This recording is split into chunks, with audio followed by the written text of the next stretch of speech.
आज हम बात करने वाले हैं साल 2022 में आई एक एडवेंचर कॉमेडी हॉरर मूवी कटेरी के बारे में। एक खतरनाक गैंगस्टर के क्रोध से बचने के लिए खजाने की तलाश करने वाले बड़बोले अपराधियों का एक गिरोह दूर किसी एक पहाड़ी गांव में जाता है और वहां पर उन्हें यह एहसास होता है कि यह गांव वास्तव में एक भूतिया गांव है। कहानी शुरू होती है साल 1960 के एक छोटे से गाँव से, जहाँ पर मेला लगा हुआ था और सभी गाँव वाले उस मेले में आए हुए थे। उसी मेले के पास एक बड़ा बिजली का खंभा था जिसे गिराने के लिए एक आदमी उसे काट रहा था।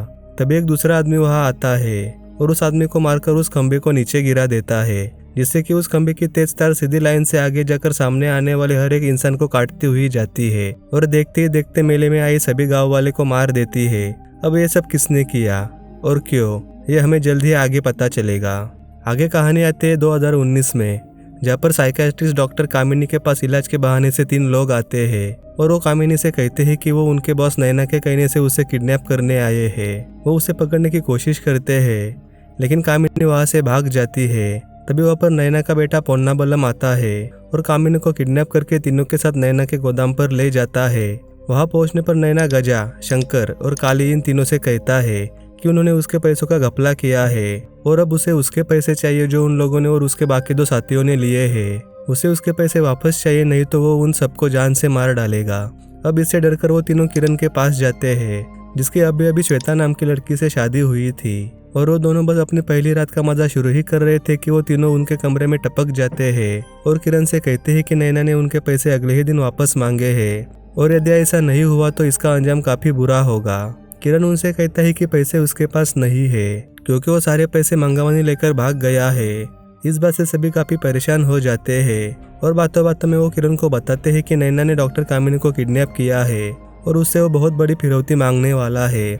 इस पर श्वेता उन्हें एक आइडिया देती है कि उन्हें कामिनी को नैना से किडनैप करना चाहिए और कामिनी के पिता से उन्हें वो पैसे मांगने चाहिए। और क्योंकि नैना की नज़रों में वो सभी निकम्मे हैं तो नैना उन पर शक भी नहीं करेगा। सभी को यह आइडिया पसंद आता है और अगले दिन वो कैसे तैसे करके कामिनी को नैना के गोदाम से किडनैप कर लेते हैं। लेकिन उन्हें ऐसा करते एक पुलिस वाला देख लेता है और ना चाहते हुए उन्हें उस पुलिस वाले को भी किडनैप करना पड़ता है। किरण कामिनी से पूछता है कि मंगामणि कहाँ है और वो उसे किडनैप करने आया था या नहीं। कामिनी कहती है कि वो उसे किडनैप करने नहीं आया था, बल्कि वो तो उसका पेशेंट था और उसने अचानक से ही आना बंद कर दिया। इस पर किरण पूछता है कि वो आखिर कहाँ गया होगा, जिस पर कामिनी बताती है कि वो किसी कोलातीपुरम गांव के बारे में बात कर रहा था जहां पर खजाना छिपा हुआ है और उस खजाने के साथ वो अब्रॉड शिफ्ट होने का बोल रहा था। खजाने की बात सुनकर किरण उस गांव में जाने का फैसला करता है और कुछ ही समय में वो कोलातीपुरम गांव में पहुंच जाते हैं, जहां पर वो एक पता ढूंढने की कोशिश करते हैं जहां पर मंगामणि गया था। लेकिन वहां पर वही गाँव वाले थे जो हमें शुरुआत में दिखाए गए थे। अब शायद वो हादसा होना बाकी है या फिर कुछ और बात है, वो हमें जल्द ही पता चलेगा। गांव के लोग अजीब तरह से हंसी मजाक कर रहे थे और अजीब तरह से घूम फिर रहे थे। किरण के साथ सभी उस घर पर पहुंचते हैं जिसे वो ढूंढ रहे थे। वहां पर उन्हें मंगामणि तो नहीं मिलता, लेकिन उस घर में एक बूढ़ा कपल और एक छोटी लड़की मिलती है जो उन्हें मेहमान के तौर पर आज रात उन्हीं के घर में रुकने के लिए कहते हैं। कुछ देर बाद सभी वहाँ पत्ते खेलते हैं और कामिनी दरवाजे के पास बैठकर अजीब तरह से बाहर की तरफ देख रही थी। कामिनी को ऐसे देखकर किरण को लगता है कि वो यहाँ से भागने की तैयारी में है, इसलिए वो शंकर से कहकर दरवाजा बंद करने को कहता है। कुछ देर बाद दरवाजा जोर से खटखटाने लगता है और जब शंकर दरवाजा खोलता है तो बाहर कोई नहीं था। शंकर दरवाजा बंद करके पत्ते खेलने आता है और फिर से बिल्कुल वैसा ही होता है। दरवाजा खटखटाने लगता है और इस बार भी बाहर कोई नहीं था। ऐसा और 3-4 बार होता है, लेकिन अगली बार शंकर जब दरवाजा खोलता है तो बाहर वही पुलिस अफसर था जिन्हें उन्होंने किडनैप किया था। ऑफिसर उन्हें धमकी देने लगता है और उसी बीच ऑफिसर के सिर पर अपने आप कुछ बॉक्सेस गिरने से वो फिर से बेहोश हो जाता है और शंकर फिर से उसे गाड़ी में रखकर वापस पत्ते खेलने आता है। मगर फिर से दरवाजा खटखटाता है और इस बार दरवाजा खटखटाने की आवाज काफी तेज थी। शंकर गुस्से में जाता है लेकिन बाहर कोई नहीं था। शंकर बाहर जाकर डिक्की में देखता है तो वो पुलिस अफसर भी वही बेहोश था। अंदर किरण और बाकी लोग पत्ते खेल रहे थे और वो जो छोटी बच्ची थी वो बिना देखे ही सभी के पत्ते बताती है कि किसके पास क्या है और कौन जीतेगा। इस बात से सभी हैरान हो जाते हैं और उसी समय उन्हें पता चलता है कि वो बच्चे असल में एक भूत है और वो बूढ़ा कपल भी भूत है। लेकिन इस बात से अनजान गजा अंदर जाकर मौके पर चौका मारने की कोशिश करता है और उसकी इस कोशिश के भूत लग जाते हैं। सभी भूत उन पर हमला करते हैं और इसी बीच लाइट भी चली जाती है सभी भूतों से बचते हुए गजा जब लाइट ऑन करता है तो वो काली और शंकर को देखता है, जिनमें से शंकर के कपड़े उस बूढ़े भूत ने छीन लिए थे।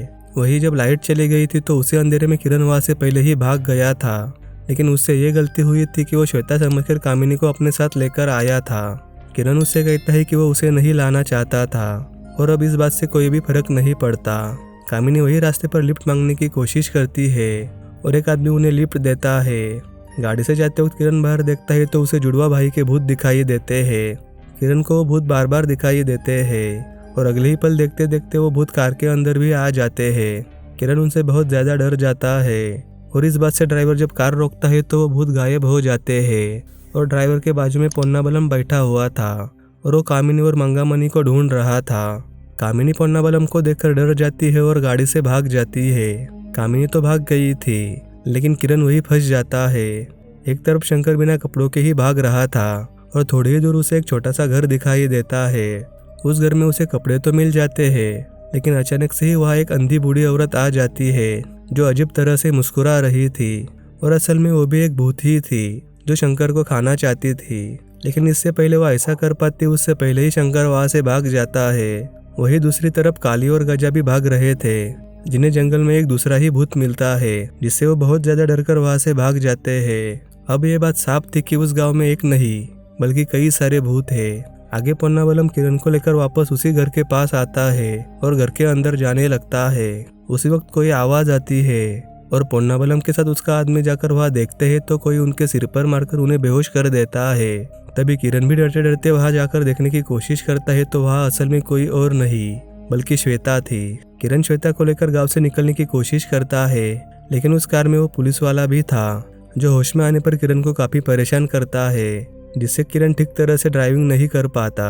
उस वक्त एक बूढ़ा आदमी उनके सामने आता है जो उन्हें पहले भी गांव में आते वक्त मिला था। दूसरी तरफ गजा और काली मदद के लिए वहां भाग रहे थे, जिन्हें आगे एक स्कूल दिखता है जिसमें एक टीचर बच्चों को पढ़ा रही थी। दोनों जैसे ही उनसे मदद मांगने जाते हैं तो वो टीचर और बच्चे उन्हें ऐसे नजरअंदाज करते हैं जैसे वो वहाँ नहीं है। साथ ही वो दरवाजा भी बंद कर देते हैं। तभी वहीं पर किरण की गाड़ी टकरा जाती है, जिससे वो पुलिस वाला फिर से बेहोश हो जाता है। सभी मिलकर आपस में बातें करते हैं कि स्कूल में एक टीचर और बच्चे हैं जिनसे उन्हें मदद मिल सकती है। सभी मदद मांगने के लिए आगे बढ़ते हैं कि तभी वहाँ एक आदमी आता है जो अपनी बीवी और हाल ही में उसे हुए बच्चे के साथ था। वो आदमी उनसे कहता है कि वो लोग यहाँ इस स्कूल के पास क्या कर रहे हैं। वो कहते हैं कि वो स्कूल में मदद लेने के लिए जा रहे हैं। इस पर वो आदमी उन्हें स्कूल के गेट पर लगा हुआ एक बोर्ड दिखाता है जिस पर लिखा हुआ था कि स्कूल के बच्चे और टीचर साल 1964 में ही मर गए हैं और तब से ये स्कूल बंद पड़ा है। यानी कि असल में वहाँ कोई नहीं था और उन्होंने जिन्हें देखा था वो सभी उस टीचर और बच्चों के भूत थे। अब किरण उस आदमी से मदद मांगता है, जिस पर वो आदमी उन्हें अपने घर ले जाता है जहाँ से वो किसी को फोन कर सके। लेकिन वहाँ पर आते ही उस आदमी की बीवी काफी अजीब तरह से बर्ताव करने लगती है और काफी आक्रामक हो जाती है। तभी वो आदमी उसे कुछ खाने को देता है, जिससे वो शांत होकर उस चीज को खाने लगती है। किरण उस आदमी से मंगामणि के बारे में पूछता है जो किसी खजाने की तलाश में यहाँ आया था। वो आदमी डरते हुए उनसे कहता है कि उस खजाने की और उससे जुड़े लोगों के बारे में उन्हें बात नहीं करनी चाहिए, क्योंकि ये एक बड़े खतरे की बात है। वो आदमी उन्हें आगे की बात बता ही रहा था कि तभी काली उस औरत के खाने के कुछ हिस्से को छीन लेता है और गुस्से में वो औरत एक बड़ा सा छुरा अपने पति के सिर में मारती है, जिससे सभी बहुत डर जाते हैं। वो औरत काली को भी कुछ जख्मी करती है, जिससे गजा गुस्से में उस औरत को थप्पड़ मारकर बेहोश करता है। सभी वहाँ से भागने लगते हैं और वो आदमी अभी भी जिंदा था तो उसके साथ उसके बच्चे को भी ले जाते हैं ताकि उसे अस्पताल में भर्ती कर सके। जाते वक्त वो रास्ते में उस आदमी से पूछते हैं कि गाँव में ये सब क्या चल रहा है और उसकी बीवी ऐसे कैसे बर्ताव कर रही थी। वो आदमी बताता है कि इका कुट्टी नाम की एक आत्मा होती है जो उन लोगों को वश में करती है जो लोग खाना खाने के बाद अपने हाथ नहीं धोते, और वो तब तक उनके साथ रहती है जब तक वो अपनी पूरी भूख खत्म ना कर ले। और ऐसे ही कुछ दिन पहले उसकी बीवी को इका कुट्टी ने वश में कर लिया था। तभी वहाँ पर एक चोर भागते हुए आता है जिसके पीछे उस गाँव का एक पुलिस वाला भाग रहा था। पुलिस वाले को देखकर वे सभी वही छिप जाते हैं और देखते ही उस पुलिस वाले ने उस आदमी को शूट करके मार दिया था। उसी समय वो छोटा बच्चा जो श्वेता के पास था वो रोने लगता है। तभी किरण उसे शांत कराता है ताकि वो पुलिस वाला उन्हें ढूंढ ना पाए। कुछ समय बाद वो पुलिस वाला और उसके साथी हवलदार वहाँ से चले जाते हैं। वे सभी पुलिस वाले की जाने की पुष्टि करने जब बाहर आते हैं तो वो देखते हैं कि वो आदमी और उसका बच्चा वहाँ नहीं थे, वो गायब हो गए थे। और ये बात बड़ी ही चौंका देने वाली थी। वे सभी थोड़ा आगे जाते हैं तो उन्हें आसमान में आतिशबाजी दिखाई देती है। उस तरफ जाने पर वो उस मेले के गेट पर पहुंचते हैं जिसे हमने शुरुआत में देखा था। उस गेट के थोड़े ही आगे कामिनी खड़ी थी और उसके पास जाकर वो देखते हैं तो मेला पूरी तरह खाली था। वहाँ सिर्फ एक छोटी बच्ची खड़ी थी जिसके पास किरण जाता है तो वो भी असल में एक भूत ही थी। उससे डरकर किरण जब भागता है तो एक कब्रिस्तान में पहुंचता है। वहाँ पर उसे कई सारी कब्र दिखती है। वहाँ पर उस आदमी और उसकी बीवी की भी कब्र थी जो उन्हें स्कूल के पास मिले थे और इसीलिए वो गायब हो गए थे क्योंकि असल में वो भी भूत ही थे। और ये बात अब साफ थी कि ये पूरा गांव भूतों से भरा पड़ा है। किरण डरकर जब वहाँ से भागता है तो वो घूम फिरकर फिर से उसी मेले के पास आता है और सभी को बताता है कि इस गाँव के भूतों ने उन्हें कैद कर लिया है और वो कभी भी वहाँ से बाहर नहीं निकल सकते। वो सब यहीं पर मारे जाएंगे। तभी श्वेता कहती है कि शंकर यहाँ पर नहीं है तो शायद हो सकता है कि वो यहाँ से भागने में कामयाब हो गया हो। इस पर कामिनी कहती है कि वो यहाँ से भागा नहीं है, वो उसे मिल गया था और वो दोनों वहाँ से निकलने का रास्ता ढूंढ ही रहे थे कि तभी उन्हें माथमा नाम की एक औरत मिली और उसने उनसे पूछा कि वो सुंदर तो दिख रही है ना। और जब शंकर ने इसका जवाब दिया तो वो औरत भी एक भूत निकली जो शंकर को अपने साथ कहीं ले गई। ये सुनकर सभी काफी डर जाते हैं और श्वेता बताती है कि उसने माथमा के ऊपर एक किताब पढ़ी है और उसमें लिखा है कि जब भी माथमा की आत्मा उनके सामने आए तो उन्हें सीधा जवाब नहीं देना है बल्कि उल्टा सुल्टा जवाब देकर उसे भ्रमित करना है। और ऐसा करते करते वो उनसे इस गांव से निकलने की इच्छा मांग सकते हैं और वो हमें खजाने के बारे में भी बता सकती है। वो सभी इसी प्लान से आगे बढ़ते हैं ताकि उन्हें माथमा की आत्मा मिल जाए। जाते जाते किरण गजा से कहता है कि उसे श्वेता पर शक हो रहा है क्योंकि उसने पहले भी कामिनी की किडनैपिंग भी हमें ऐसे सुनाई जैसे उसने खुद ही देखी हो। साथ ही उसे माथमा के बारे में भी सब कुछ पता है और उस घर के पास भी पोन्नाबलम का आदमी उसे देखकर हैरान हो गया था और उसने उन दोनों को वहाँ पर बेहोश भी कर दिया था, जिस पर गजा भी सहमत होता है। वो लोग थोड़ा आगे जाते हैं जहाँ उन्हें माथमा मिल जाती है। माथमा फिर से वही पूछती है कि वो सुंदर दिख रही है या नहीं। अब वो लोग जानते थे कि इसका सीधा जवाब देना अपनी मौत को बुलावा देना है, इसलिए वो उल्टे सुल्टे जवाब देते हैं। लेकिन फिर भी माथमा उन्हें उठाकर अपने घर पर ले आती है। अब वो सभी माथमा के घर पर थे और उन्हें उस घर में मांगामनी का सर मिलता है जो उस गांव में खजाने की तलाश में आया था और उसी खजाने की वजह से उसे अपनी जान से हाथ धोना पड़ा। तभी वहाँ पर माथमा आती है और कहती है कि वो उन्हें एक कहानी बताएगी जो तथ्य और कल्पना से भरी हुई है और यदि वो लोग कहानी के झूठ में से सच को निकल पाए तो खजाना उन्हें मिल जाएगा और अगर वो इसमें असफल हुए तो उन्हें भी अपनी जान से हाथ धोना पड़ेगा। अब उनके पास वहाँ से निकलने का कोई और रास्ता नहीं था तो वो मान जाते हैं और कहानी शुरू होती है साल 1960 से, जहाँ माथमा इस गांव में रहती थी और उसकी मोहिनी नाम की एक बहन भी थी। उन दोनों के साथ उनके चाचा वेणु भी रहते थे जो कि एक शराबी थे और इसी वजह से वो उन दोनों से अच्छे से बर्ताव नहीं करते थे। माथमा एक चिकित्सक भी थी और वो लोगों का इलाज करके घर चलाने के लिए थोड़े बहुत पैसे कमाती थी। उस गांव में अरुमुगा नाम का एक पुलिस अफसर भी था जिसे हमने पहले जंगल में एक आदमी को मारते हुए देखा था और वो कभी भी हफ्ता वसूल करने के लिए वहाँ आता था और जोर जबरदस्ती करके माथमा से पैसे ले जाता था। यहाँ तक कि जो कुछ भी थोड़े पैसे बचते थे वो माथमा का चाचा उससे ले लेता था। एक दिन माथमा के घर के बाहर एक कुआं खोदा जा रहा था जिसे एक मजदूर संपत खोद रहा था। मोहिनी भी इसमें संपत का साथ दे रही थी क्योंकि उसके चाचा ने जबरदस्ती उसे मजदूरी करने कहा था और वो खुद नशे की हालत में पड़ा हुआ था। कुआं खोदते समय उन्हें पता चलता है कि इस कुएं के नीचे पहले से ही एक कुआं है। अब वो लोग उस कुएं की गहराई को नापने के लिए एक जलते हुए देव को एक रस्सी से बांधकर उस कुएं में डालते हैं। ऐसा करने के तुरंत बाद ही वो रस्सी काफी तेजी से अंदर जाने लगती है और जब वो उस रस्सी को वापस खींचते हैं तो रस्सी से दिया गायब था और उस दिए की जगह पर एक मिट्टी का घड़ा आता है जिसमें ढेर सारा सोना खजाना था। इतना सारा खजाना देखकर वो दंग रह जाते हैं और उनमें और ज्यादा खजाना पाने की इच्छा होती है। संपत माथमा से और एक दिया मांगता है लेकिन माथमा के पास सिर्फ एक ही दिया था, इसलिए संपत कई सारे दिए लाने के लिए गांव में जाता है और इधर माथमा और मोहिनी उस खजाने से भरे मिट्टी के घड़े को देखते हैं जिसमें एक कपड़े के ऊपर लिखा हुआ था कि वो अंदर और भी भेजे। अब वो दोनों एक मुर्गे को बांधकर उस कुएं में डालते हैं जिसके बदले में उन्हें इस बार और भी बड़ा मिट्टी का घड़ा मिलता है जो पूरी तरह सोने के गहनों से भरा हुआ था। उस घड़े में भी एक कपड़ा था जिस पर लिखा था कि और भी ज्यादा चीजें भेजो। लेकिन तब तक वो मजदूर संपत वहाँ आ जाता है जो अपने साथ ढेर सारे दिए लेकर आया था। लेकिन संपत के आने से पहले ही माथमा और मोहिनी ने वो बड़ा खजाने का घड़ा अंदर छिपा दिया था। आगे वो सभी लाए हुए दिए एक साथ बांधकर उस कुएं के अंदर भेजते हैं लेकिन इस बार वो सारे दिए उन्हें वापस फूटे हुए मिलते हैं और इसका मतलब साफ था कि जो कोई भी उस कुएं के अंदर था उसे वो दिए स्वीकार नहीं थे। अब लालच में आकर संपत खुद ही एक छुरा लेकर खजाने को निकालने के लिए अंदर चला जाता है। फिर जब माथामा और मोहिनी उस रस्सी को खींचते हैं तो संपत की जगह पर ढेर सारा सोना था। उस सोने में भी एक कपड़ा था जिस पर लिखा हुआ था कि यही चीज नीचे भेजो, यानी कि जो कोई भी नीचे था उसे इंसान ही चाहिए था। और इससे वो दोनों समझ जाते हैं कि संपत अब मर चुका है और उसी की जान के बदले में उन्हें यह ढेर सारा सोना मिला है। अगर उन्हें और ज्यादा सोना चाहिए तो उन्हें किसी दूसरे इंसान को इस कुएं में डालना होगा।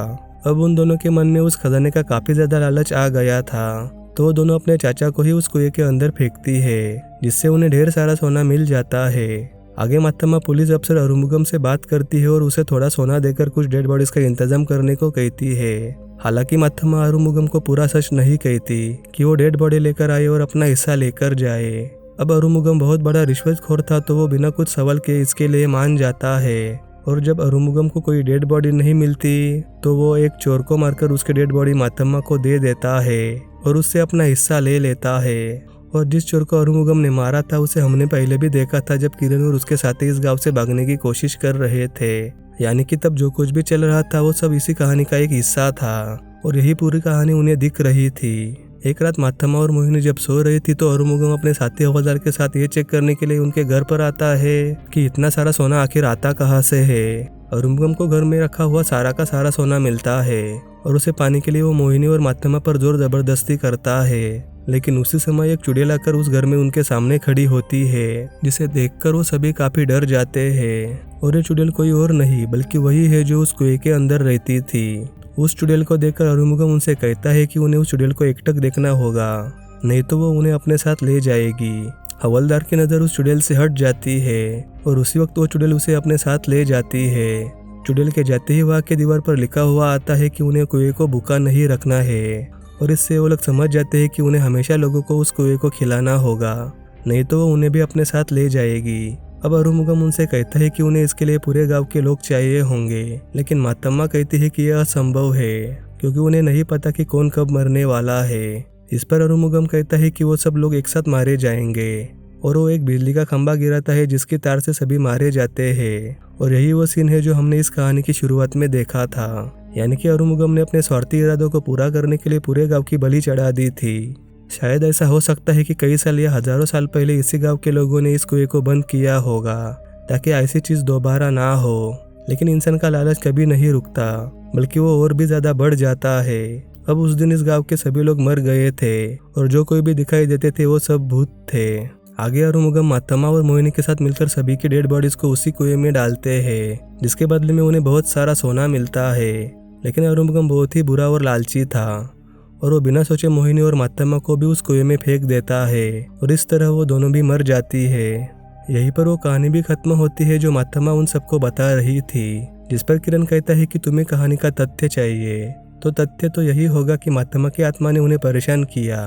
तो फिर मोहिनी और अरुमुगम की आत्मा कहाँ है? उन्हें पहला जवाब तो मिल जाता है क्योंकि मोहिनी की आत्मा कामिनी के शरीर में थी और वो उन्हें मारने आगे बढ़ती है कि तभी वहाँ नैना का बेटा पोन्नाबलम आता है जो एक तांत्रिक भी था। वो मोहिनी की आत्मा को काबू करके कामिनी के शरीर को जला देता है और मोहिनी की आत्मा को एक बोतल में कैद करता है। मातम्मा की आत्मा भी उन्हें मारने की कोशिश करती है, लेकिन देखते ही देखते वो गायब हो जाती है। उन्होंने मोहिनी की आत्मा को तो काबू कर लिया था, लेकिन मातम्मा की आत्मा अब वहाँ नहीं थी। तभी उसी कुएं की चुड़ैल वहाँ आती है और खुद के कई सारे रूप बनाकर उनके सामने खड़ी हो जाती है ताकि सबकी नज़र उससे हट जाए और वो सबको लेकर वहाँ से चली जाए। वो सभी एकटक उस चुड़ैल को देख रहे थे कि उसी बीच वो भिखारी भी वहाँ आ जाता है जो खुद कई सालों से इस गांव में फंसा हुआ था। वो भिखारी उस चुड़ैल से नज़र हटाता है और पलक झपकते ही वो चुड़ैल उसे अपने साथ ले जाती है। अब वहाँ पर कई सारे चुड़ैलें आ जाती है, लेकिन सुबह होने की वजह से वो गायब हो जाती है, यानी कि सुबह होने पर उस चुड़ैल की शक्तियाँ काम नहीं करती थी या फिर शायद उसे रोशनी से डर लगता था, जिस वजह से वो कुएं के अंदर अंधेरे में ही रहती थी। खैर अब पोन्नाबलम किरण और उसके दोस्तों को मारने की कोशिश करता है क्योंकि उसे ऐसा करने के लिए उसके पिता नैना ने कहा था, लेकिन होता कुछ ऐसा है कि वो गलती से खुद को और उसी के आदमी को मार देता है। इसके तुरंत बाद ही वो सब घर से बाहर भागते हैं और थोड़े ही आगे उन्हें श्वेता भी मिल जाती है और आखिरकार श्वेता के साथ वो उस गाँव से बाहर निकलने में कामयाब हो जाते हैं। शहर पहुंचने पर किरण नैना से मिलता है और उससे लिए हुए सारे पैसे उसे सूद समेत लौटा देता है, साथ ही वो नैना को एक कांच का घड़ा भी देता है जिसके अंदर मोहिनी की आत्मा कैद थी। किरण नैना को उसके असली नाम से भी बुलाता है जो कि असल में अरुमुगम था, यानी कि वो एक नई पहचान के साथ इतने सारे पाप करने के बावजूद उस खजाने से मौज कर रहा था।